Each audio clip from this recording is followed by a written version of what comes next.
नमस्कार, मैं हूं रवीश कुमार।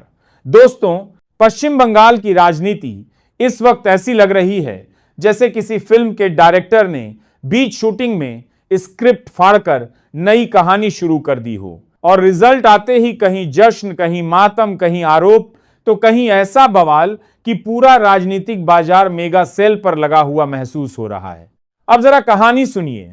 एक तरफ दावा किया जा रहा है कि लोकतंत्र खतरे में है, तो दूसरी तरफ हर हारने वाला यही बोल रहा है कि हम हारे नहीं हैं, हमें हराया गया है। यानी राजनीति में अब हार कम और बहाने ज्यादा पैदा हो रहे हैं। असल हंगामा तब शुरू हुआ जब खबर सामने आई कि महाराष्ट्र मेडिकल काउंसिल के चुनाव में बीजेपी समर्थित पैनल को ऐसी हार मिली कि राजनीतिक पंडित भी हैरान रह गए। लेकिन भाई साहब, यही कहानी में फिल्मी ट्विस्ट आ गया। कुछ ही दिनों बाद सरकार ने पूरा चुनाव ही रद्द कर दिया और ऐलान कर दिया कि अब चुनाव नहीं बल्कि नॉमिनेशन से लोग चुने जाएंगे। मतलब जनता ने अगर पसंद नहीं किया तो कोई बात नहीं, ऊपर वाले खुद ही पसंद कर लेंगे। यह सुनकर जनता भी सोच में पड़ गई कि यह चुनाव था या मोबाइल ऐप का ट्रायल वर्जन, पसंद नहीं आया तो दोबारा इंस्टॉल कर लिया। सोशल मीडिया पर तो मीम्स की बाढ़ आ गई। एक यूजर ने लिखा, अगर रिजल्ट पसंद ना आए तो रिजल्ट ही डिलीट कर दो, लोकतंत्र ऑटोमेटिक अपडेट हो जाएगा। उधर विपक्ष हंगामा कर रहा है कि जब उनके खिलाफ नतीजे आते हैं तो चुनाव आयोग चुप रहता है, लेकिन अगर सरकार को नुकसान होने लगे तो पूरा सिस्टम अचानक फास्ट एंड फ्यूरियस मोड में आ जाता है। किसी ने कहा वोटिंग स्लो करवाई गई, किसी ने कहा वोटर लिस्ट से नाम गायब थे, और किसी ने तो यहां तक कह दिया कि ईवीएम से ज्यादा एक्टिव तो व्हाट्सएप ग्रुप थे। अब पश्चिम बंगाल की बात करें तो वहां माहौल ऐसा बना दिया गया है जैसे हर राजनीतिक रैली किसी एक्शन फिल्म का ट्रेलर हो। हर तरफ धर्म, नारे, झंडे, शोर, शराबा और नेताओं के ऐसे भाषण कि जनता भी कह रही है, भाई सड़क बनवा दो, बाकी बहस बाद में कर लेना। शुभेंदु अधिकारी के कुछ बयानों को लेकर सोशल मीडिया पर खूब बवाल मचा हुआ है। विरोधी आरोप लगा रहे हैं कि धर्म के नाम पर राजनीति को हवा दी जा रही है। अब नेता लोग भी अजीब होते हैं। जनता पानी मांगे तो जवाब में विचारधारा दे देते हैं, लोग रोजगार मांगे तो भाषण शुरू कर देते हैं। बंगाल में कुछ वीडियो भी वायरल हुए जिनमें धार्मिक नारों और जुलूसों को लेकर बहस छिड़ गई। एक पक्ष कह रहा है यह हमारी आजादी है, दूसरा कह रहा है यह माहौल खराब करने की कोशिश है।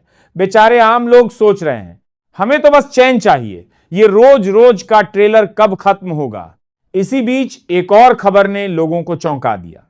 ऑस्ट्रेलिया की अदालत ने बीजेपी से जुड़े बताए जा रहे एक ओवरसीज कार्यकर्ता ब्लेश धनकर को गंभीर अपराधों के मामले में 40 साल की सजा सुना दी।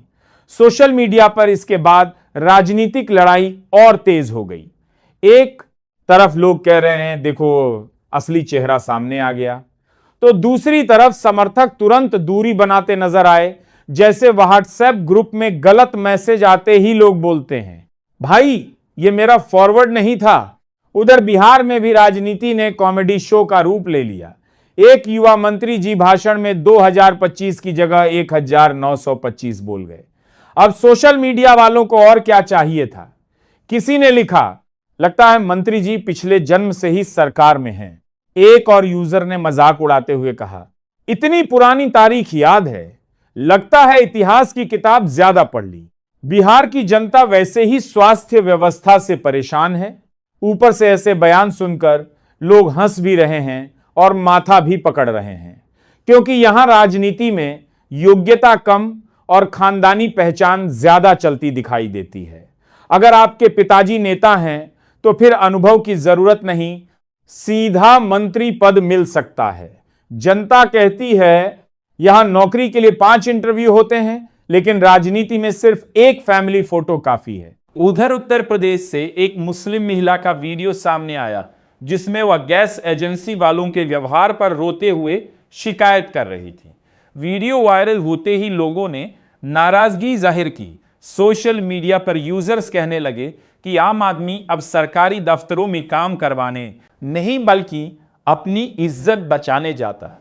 कुछ लोग सरकार को दोष दे रहे हैं, कुछ इसे विपक्ष का प्रोपेगेंडा बता रहे हैं, लेकिन एक बात साफ है कि देश में राजनीतिक तापमान इतना बढ़ चुका है कि अब हर खबर दो हिस्सों में बंट जाती है।